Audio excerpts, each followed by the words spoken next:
Hello, Women of the Channel Leadership Network. I'm Jackie Rives, your community leader, and welcome to another Woman of the Week. This week, I'm so excited to have with me Maryann Pagano, Chief Executive Officer with BlackHawk Data, and she's also on our Women of the Channel Advisory Board. Hi, Maryann. Thank you so much for joining me. Thank you for having me. It's nice to be here. Yes, and I'm so excited. So we're going to start off with the icebreaker questions. Where do you live and where did you grow up, if that's different? So it's funny. People ask me that all the time because everyone's so worldly. So I grew up in Long Island, New York. I have been in the same 1 mile radius my entire life. I was born on Fifth Street. Got married and moved to 4th Street. So I'm very worldly. You are very worldly. Yes, I'm laughing because I knew where you grew up and where you live. So that was pretty funny. I can't wait to dive more into this interview. This is going to be a lot of fun. So, what is a fun fact about you? So I don't tell many people. Now I'm telling lots of people. So in high school, I was class president and prom queen. And I still have the tiara to prove it. For you, that is so awesome. That is something you do not hear often for somebody to be class president and prom queen. And that, to me, sets the stage for what's to come with you. Let's move on to telling us your career path and how you reached this position. So I always tell people it's been a very long but very short journey, right? I've been in the IT channel basically my whole career. I started when I was just fresh out of high school. I always tell people my grandmother found a job in the Penny Saver and circled it and said, "Here, go for this job interview." And it was a receptionist at a then technology company, pre-internet.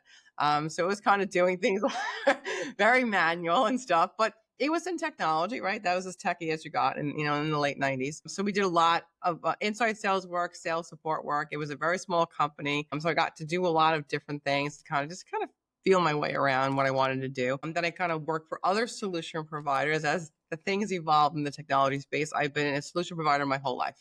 So I spent 25 years on the inside sales side.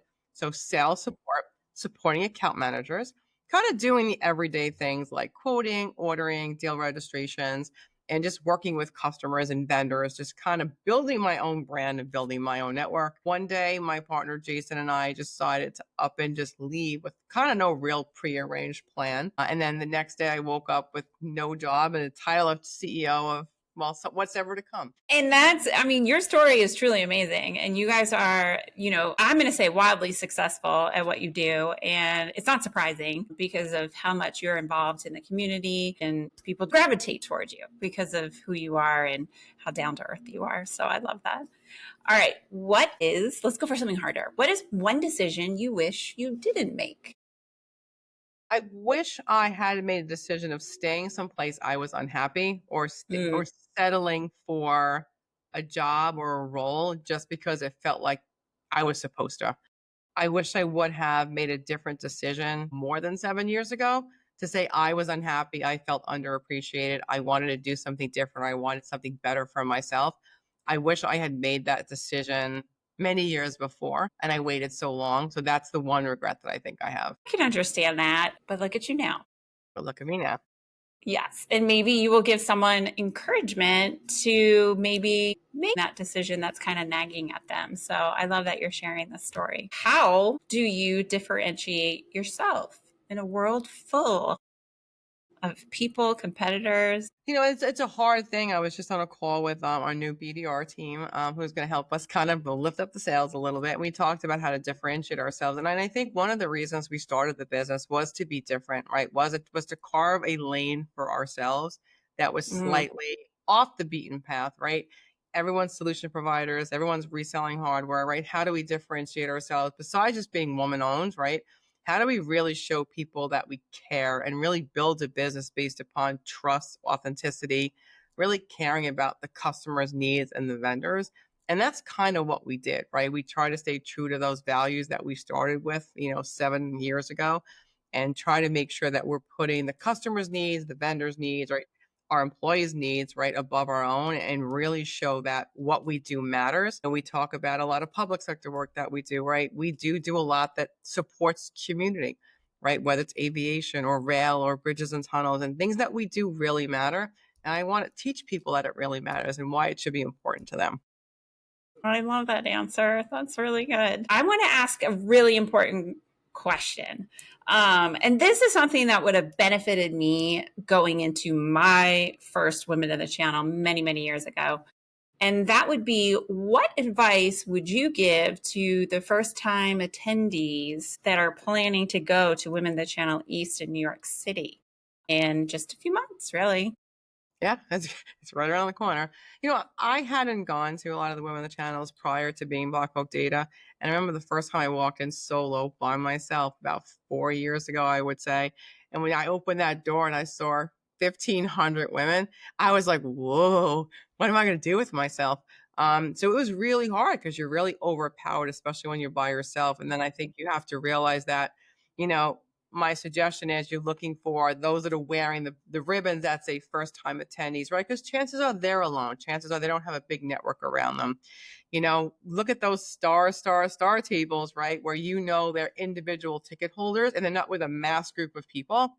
I would say also look for the pictures of the advisory board, right? We're there to help make you feel comfortable, kind of make you feel included, right? Help you, give you tips and tricks while you're there. So I would say look for us as well. You'll see the women of the channel, like you guys are up on there as well. Look for people that can really help guide you. It's definitely intimidating when you first walk in if you haven't been there before. But I promise you that the women in there are looking to meet people. They're willing to build their network, right? They want to build long-lasting friendships and relationships, and that's the right place to do it. So look for people that star tables, first time badges, and you'll be okay.